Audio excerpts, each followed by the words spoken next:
May isang uri ng takot na pamilyar sa maraming babae. Hindi ito ang takot sa dilim o sa mga halimaw sa ilalim ng kama. Ito ang takot sa katahimikan.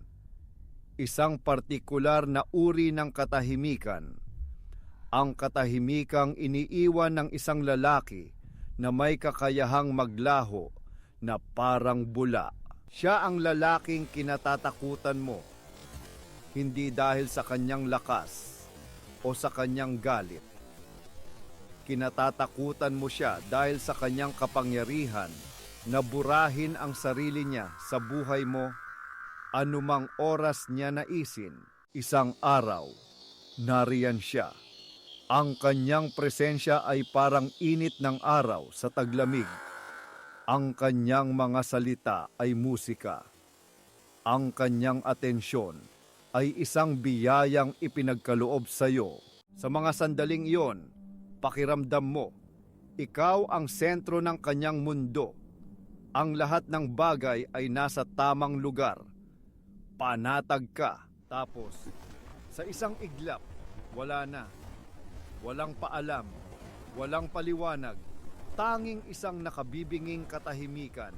Ang telepono mo, na dati puno ng buhay at ng kanyang pangalan, ay nagiging isang malamig na piraso ng salamin. Isang lapida. Sinusuri mo ang bawat mensahe, bawat salita, bawat emoji. Naghahanap ka ng bakas, ng sinyales, ng kahit anong magsasabi sa iyo kung saan ka nagkamali. Masyado ba akong naging clingy? May nasabi ba akong mali? Sapat na ba ako? Apat ang mga tanong ay parang mga kutsilyong paulit-ulit na tumatarak sa iyong isipan. Dito nagsisimula ang lason. Ang laro ay wala sa kanyang presensya, kundi sa kanyang pagkawala. Ito ang sikolohiya ng intermittent reinforcement. Isipin mo ang isang slot machine. Hindi ka nananalo sa bawat paghila. Kung mananalo ka lagi, mawawalan ito ng saya. Kung hindi ka kailanman mananalo, titigil ka sa paglalaro. Ang tunay na adiksyon ay nasa baka sakali. Sa hindi predictable na gantimpala. Baka sa susunod na hila, manalo na ako. Baka sa susunod na araw, mag-text na siya. Ang lalaking ito ay isang master ng larong ito. Binibigyan kanya ng sapat na atensyon para manatili kang interesado.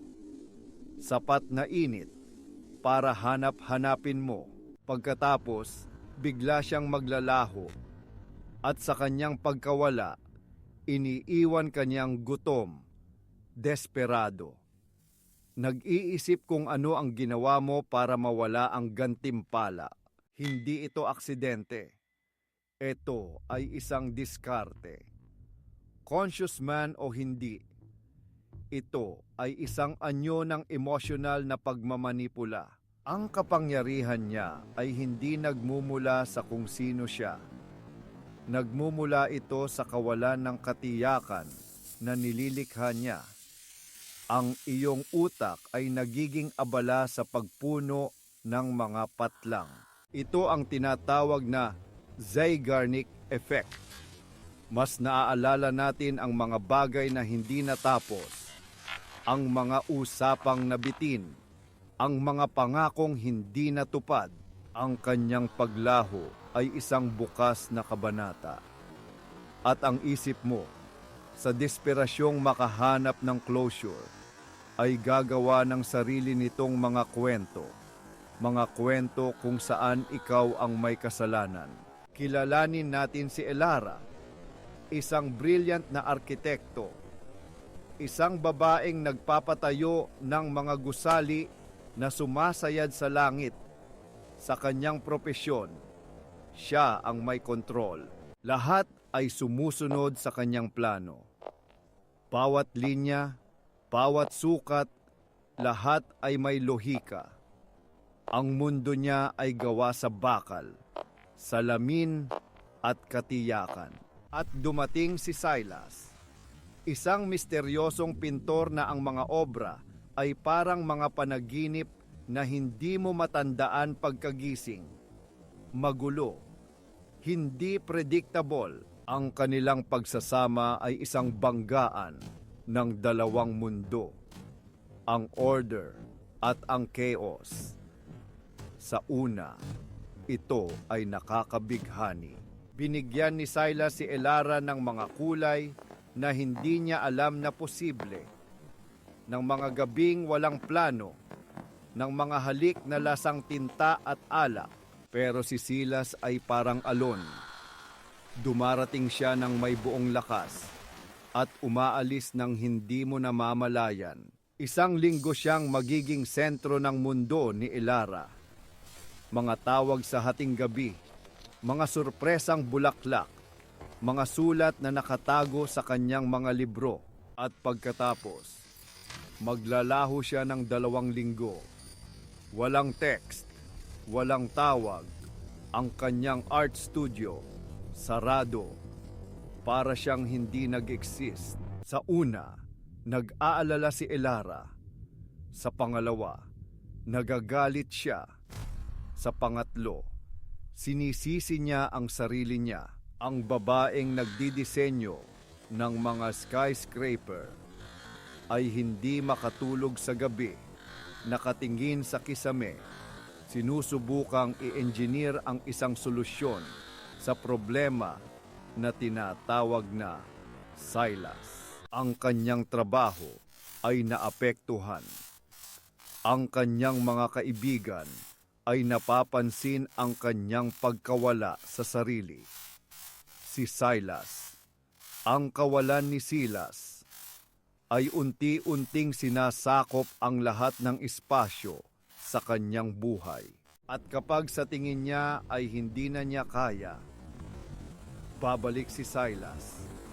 May dalang isang tula, isang painting, o isang angiti na nagsasabing, "Na-miss kita." At ang lahat ng kanyang galit at pagdududa ay natutunaw. Ang gantimpala ay dumating na. Ang adiksyon ay pinakain muli. Ang siklo ay mag-uumpisa ulit. Narito ang katotohanan na kailangan mong marinig. Ang lalaking ito ay hindi isang enigma. Hindi siya komplikado. Hindi siya tortured artist. Siya ay isang void, isang kawalan. At ang kapangyarihan niya ay hindi nanggagaling sa kanya. Ito ay kapangyarihan na ikaw ang nagbibigay.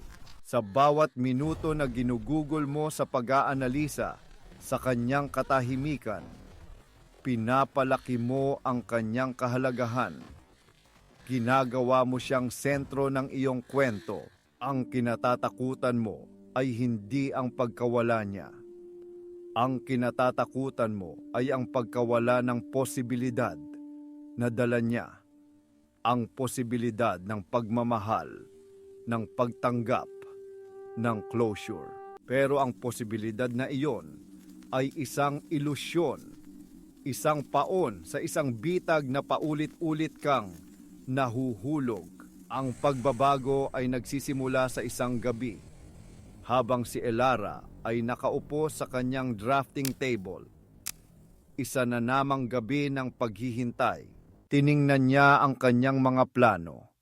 Ang mga gusaling matatag, may pundasyon, may At sa sandaling iyon, isang bagay ang nagbago. Hindi niya inisip kung nasaan si Silas.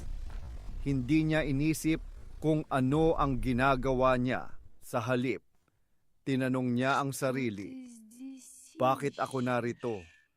Bakit ako naghihintay para sa isang taong ang tanging na ibibigay sa akin ay ang sarili niyang pagkawala?